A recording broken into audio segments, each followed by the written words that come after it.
Chris, you made the observation, it was a few minutes ago, and I have trouble holding on to things for more than a few minutes, but it was corporations don't have the same rules that they need to abide by. It wasn't precisely what you said, but there was some distinction that you dwelled upon just for a moment. I'd love it if you could elaborate on that and share your thinking around that.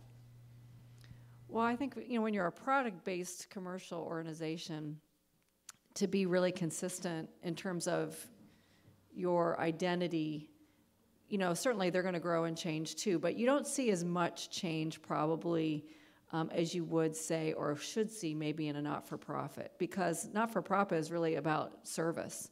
And so you're really trying to reflect the people that you're serving. And so it's more intangible and more emotional. Whereas look at any consumer product, probably the identity or the packaging has changed very little.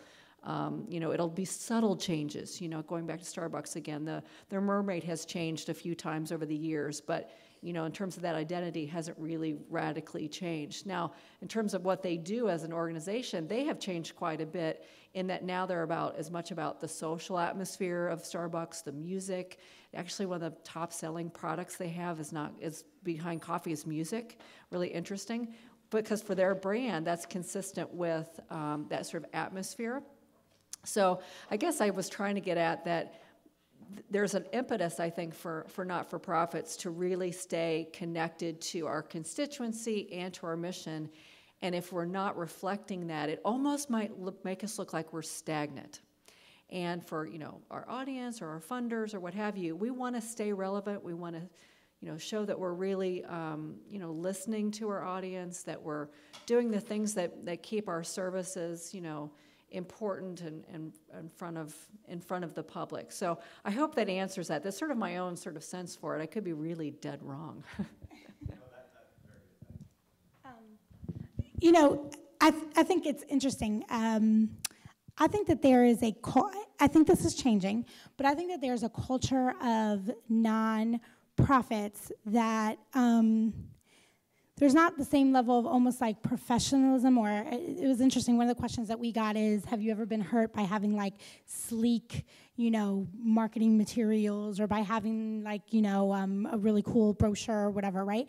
And I think that there is a bit of a misnomer in terms of thinking, you know, oh, a nonprofit, because you don't have a lot, there's not the same level of quality that is going to come out of a nonprofit when it comes to, you know, whether it's marketing materials or a grant that people are writing or whatever. And it's interesting. I've sat on grant review committees for other organizations when it's been a mix of people, and I hear this a lot from corporate folks of, oh, well, they don't have a lot of capacity, or they don't have which to me, as a nonprofit leader, I'm like, no, we should absolutely expect the same sort of quality and expect the same sort of, you know, customer service and expect the same sort of, and actually, to be honest, I think people in nonprofits are more talented because we have to be multi-talented, right? When you only have 4 people in an office, we're doing like 5 jobs. So really, you know, in a corporation, you have like a job and that's it. No offense to my corporate people, but I'm trying to stand up for my nonprofit people. So I think that, kind of to your question, I think us being responsive and being, understanding who our audience is and making those change and making us relevant, and it keeps us new and it keeps us exciting and it keeps it fresh for people. And I think that that's important for us, especially, you know, in a bad economy, especially when there's lots of nonprofits, especially when, you know, it's important for us to be a little bit more ballsy about our work and be out there a little bit more and be more confident in what it is that we're doing. So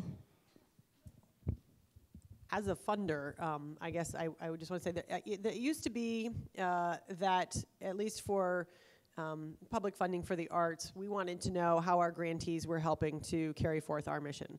There's been a significant shift in that in the past, I would say, 10 years, and that is to not how you're carrying forth our mission, but how are you activating your mission, and how are you implementing public value? How are you making yourself relevant to your audiences? And I think that again speaks to the organization being true and clear about their mission and vision. And I think this is a really good thing for public funding funders for the arts, particularly and probably across the nonprofit community, is to move to that focus on public value, and how are you really activating your mission at your organization, not ours. I have a few thoughts on that. One of the things that I've observed the most is that typically when money is coming from a public funding source, it's more towards program-based funding, and it's typically not operations. And oftentimes when it comes to the way that an organization presents itself, that needs to come out of operational cost, and it's rare to have unrestricted funds for that. In which case, you're looking more towards corporate sponsors. You still might have some restricted funds in there, but I think that when a corporate donor is giving money to a nonprofit, they want to see that they're being responsible with it. They don't want to drop a large amount of money into an organization that's just going to run it out on mission and not do anything to sustain themselves. So being able to, for the nonprofit to be able to show and present themselves in a way that they are being sustainable long-term and doing things themselves to replace that money, again, as opposed to just running it out on mission, I think appeals more to the corporate side.